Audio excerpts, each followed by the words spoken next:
Josh George here, recording another video on college football. I'm going to do predictions on the SEC, schedule breakdown, and who I have winning and kind of where your team's strengths and weaknesses are.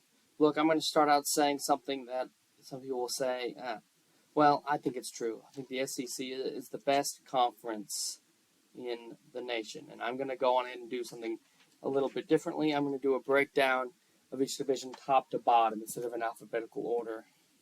Just easier to do that with the SEC, starting with the East, of course. Vanderbilt. So Vanderbilt is a team this year that actually was 5-7 last year, and they have eight starters back on offense and 7 on defense, despite being 14th of 14 in the SEC and the 247 talent composite. This team actually has a lot of hope with an over win total at 4.5 games. They will likely either hit or match that total, and I think it's up to 4.5 now. I think it's above 4 before they even get to conference play. So I have them at 5-7 and 1-7 conference play. They won 2 games in conference last season, so it's quite possible. I have them beating Hawaii, Alabama A&M, Wake Forest, and UNLV, and then their conference win, I have Missouri, and then I have them losing the other games. And like I say, if they do make a bowl game, a lot of it will be on Joey Lynch's offense and how well him and Clark Lee use A.J. Swan, sophomore, returning starter quarterback. Okay, the Florida Gators. Look, with Florida, Billy Napier is on the hot seat because everyone watched the NFL draft and saw where Anthony Richardson wound up going. So he might be just what we call the opposite of a quarterback whisperer. It could pay negative things. Also, watching your biggest rival, Georgia, win back-to-back titles. But you get transfer quarterback from Wisconsin, Graham Mertz. But it's just one of those situations that I don't know if it's the situation that Mertz wants to be in. You only have one offensive lineman returning starter in Kingsley Elkrun, and on defense, you only have 3 starters back. Now, they're still going to be a really good SEC D. I mean, Shane Spencer is a really good coordinator, and he's probably going to be a head coach one day. And you've got a really good punter in Jeremy Crawshaw. So some good things there. No need to hit the panic button when you see that I have them 5-7 and 2-6. I think this team is not far from being a really good team, but you got a tough schedule. You play at Utah in the non-con, and of course, or Utah and Florida State in the non-con, and of course you've got your standing Georgia game. Then you've got to go at Kentucky and at South Carolina, and at Missouri, some of the more mediocre teams in the SEC, and of course getting an LSU team that's really on the rise. It makes for a tough schedule. So ultimately, I have them beating Utah, McNeese, and then I have them losing to Tennessee, beating Charlton, beating Kentucky. They always beat Kentucky, it seems like. And then beating Vanderbilt before losing at South Carolina, against Georgia, and then against Arkansas and LSU, and Missouri and Florida State, which will lead them to 5-7. And I think somewhere in there, Billy Napier gets fired, maybe after that loss to Georgia, and it just kind of hits the reset button for Florida State. Okay, to the Missouri Tigers. Now, the Missouri Tigers have a new made-for-TV rivalry in the OU Sooners. At least that looks like that's going to be their last game in 2024, but to 2016. Once up-and-coming Eli Drinkwitz is now 17-19. He was once 1-11 as a head coach, so he's really struggled at Missouri. So, in 3 years, another coach that's kind of on the hot seat. Now, Now, South Dakota and Middle Tennessee should be easy wins. That Kansas State game will be a prove-it game. I think that they have more depth, and I think that they will beat Kansas State, and I think they'll find a way to beat Memphis too. And going undefeated in the non-con, I think Brady Cook will start to really hit his stride because he'll need new receivers to step up, or Luther Burden III, who's 5'11", 208, kind of a power speedster type, has a little bit of both. If you play NCAA 14, he'd be considered a possession receiver probably.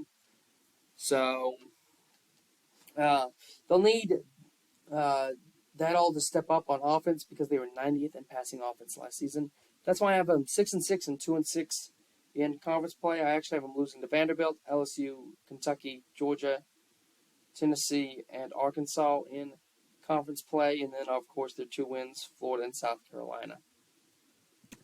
Then to the Kentucky Wildcats. So Kentucky has that Mark Stoops consistency. He's been there for 10 years now and is 65-59.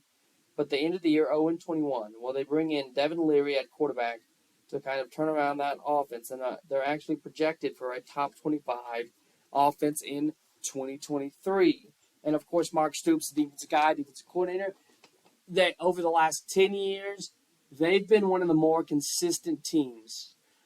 Definitely in the SEC East. They may be the most defensive, consistent team in the SEC East. So I have them 7-5 and 3-5. And that's actually not going to be all that bad because I really have faith in Mark Stoops. I have them beating Ball State, Eastern Kentucky, Akron, and Vandy before dropping games to Florida and Georgia. Tough stretch. Florida and Georgia really going to need to beat Missouri at home, I feel like, for momentum because then you have to play Tennessee, really tough team. And then can you go on the road and beat Mississippi State? I have them winning that game before losing to Alabama and South Carolina. And then I think they'll beat Louisville at home to end the year, but tough schedule because you've got that stretch where you play Florida and Georgia, and then you get a little break at home before you play Tennessee, and then you draw Alabama from the West. So 7-5 and 3-5 for Kentucky. South Carolina. Look, Spencer Rattler passed for 250 yards plus in his last 3 games. They ended up beating 2 top 5 teams in Clemson and Tennessee to end the year. And he came up huge with his head coach. It's just that defense was inconsistent as they were 12 of 14 in the SEC. So not a defense that lived up to SEC standards at South Carolina last season. But the quarterback's good. The receiver room was really good. They had one of the best tight end rooms in the SEC. Of course, not quite as good as Georgia's, but they had some really good ones. They have Trey Knox back. This year was a 6'5 guy, 250 guy, big power blocking tight end, and he's going to wear number 1. And they think he's going to be their pass catcher number 1. So I have it all leading up to them being 6-6 and 3-5. Got to play better defense. I have them losing to North Carolina, beating Furman, losing to Georgia and Mississippi State and Tennessee, beating Florida, losing to Missouri, losing to A&M, beating JSU, and beating Vanderbilt, Kentucky, and Clemson to end the year. As Spencer has always played his best football in November, they get hot late. Okay, Tennessee Volunteers. Look, everyone's like, well, how good is Joe Milton going to be? Did you know he had like 3 or 4 passes over 50 yards and is the most notable backup quarterback? Has the best QBR of any backup quarterback. That's I don't say ever played at Tennessee that's currently playing. That's going from backup to starter this year, and he was a backup at Michigan. So they're going to be fine at quarterback. That's not an issue. Josh Heupel always has one of the best offenses in the country, and in fact, they scored a total of 46 points per game last season and held teams to only 22 points per game. So their average margin of victory was 24 points per game. So they were actually kind of a dominant team. But talent-wise, when you look at the 247 talent composite, there's actually a big difference between them and Georgia. So they're not quite up to par just yet. So, and of course, what does a revamped offense look like? Are they going to continue to revamp and keep going, or are they going to continue with the tempo this year? I have them at 10-2 and 6-2 in conference play. I have them beating Virginia, Austin Perry, Florida, UTSA, South Carolina, and A&M. Then they go to Alabama. That cigar game, Alabama's going to be waiting. They're going to be nervous. There's going to be fans in the stands that are nervous for the first time, and it will feel like a real rivalry. And I think Alabama maybe squeaks out, wins late, gets a turnover. By the way, Tennessee was plus 11 in turnover margin.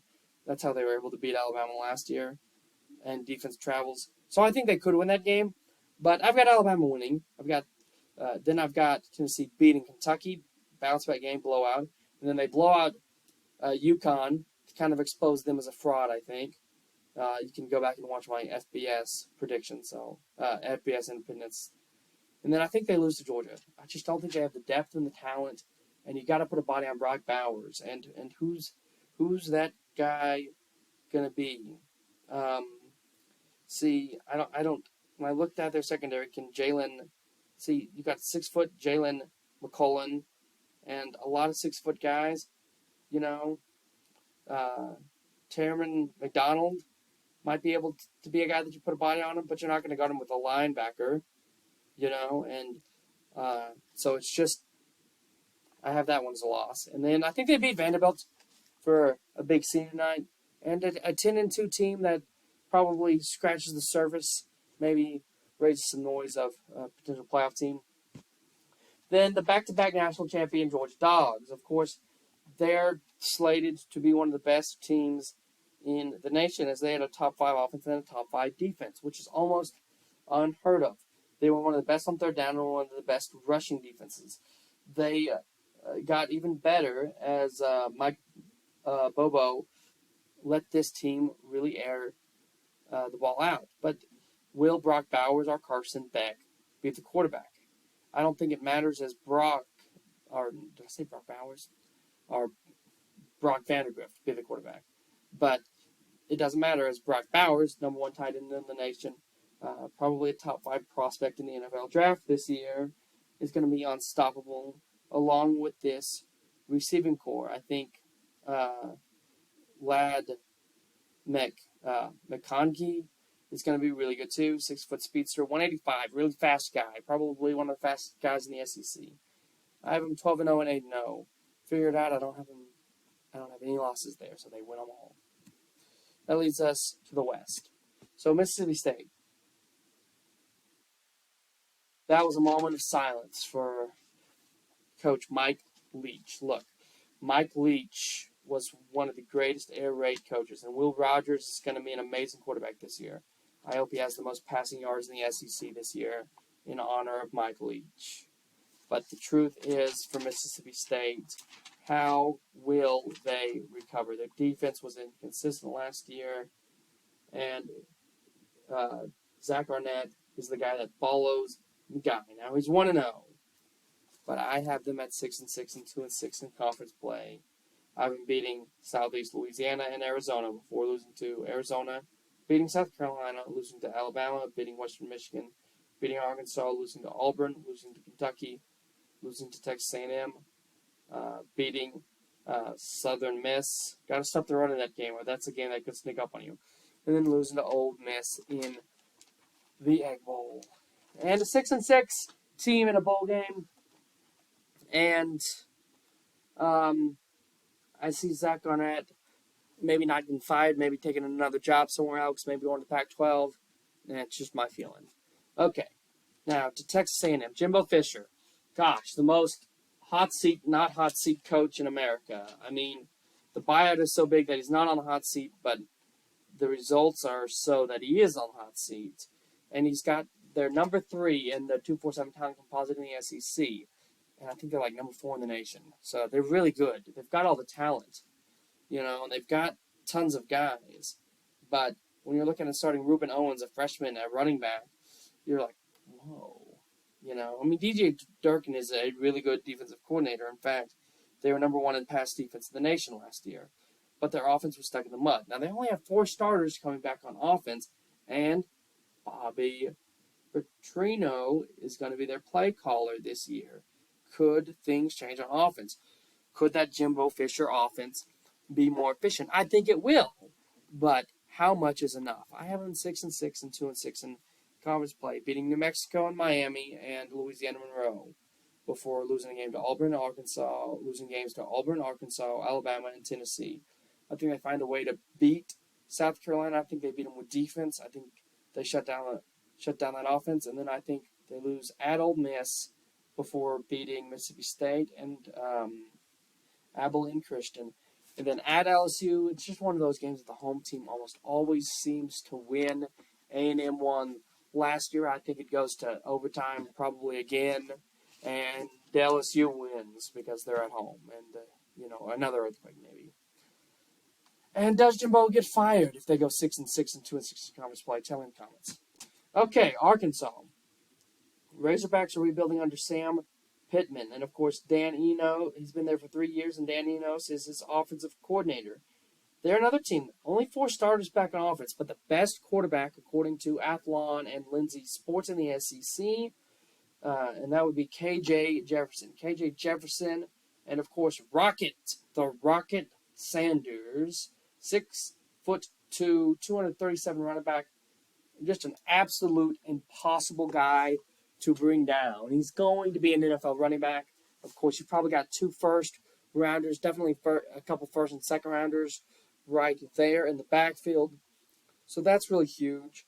And I think, they were 7th in rushing offense last season and 15th in total defense. So a really good team.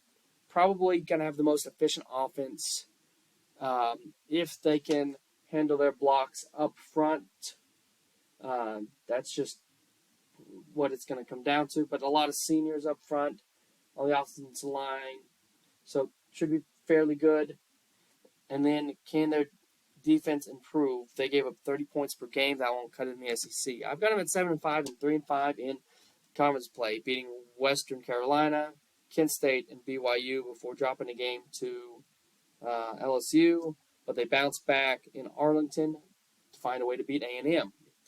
Then they lose on the road to Ole Miss and Alabama, 2 tough stretches, and then it's just like it gets in your head. I think Will Rogers has the game of his career, and they lose to Mississippi State before beating Florida, losing to Auburn. Then you got to beat FIU.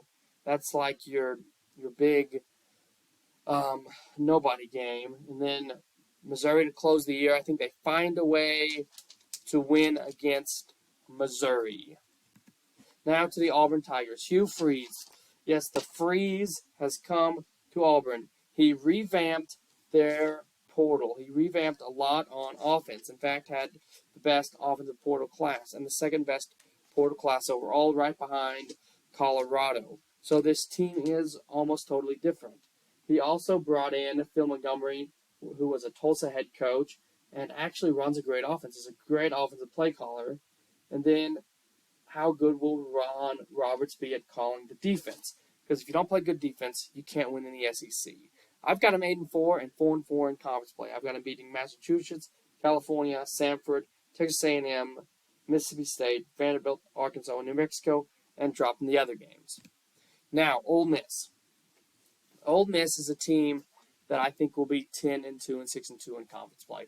If you go back and you turn on the film and you do the eye test and you see that Alabama game and you see Lane Kiffin, and then you realize that they brought in Spencer Sanders to put alongside Jackson Dart. They're going to have a 2-quarterback system.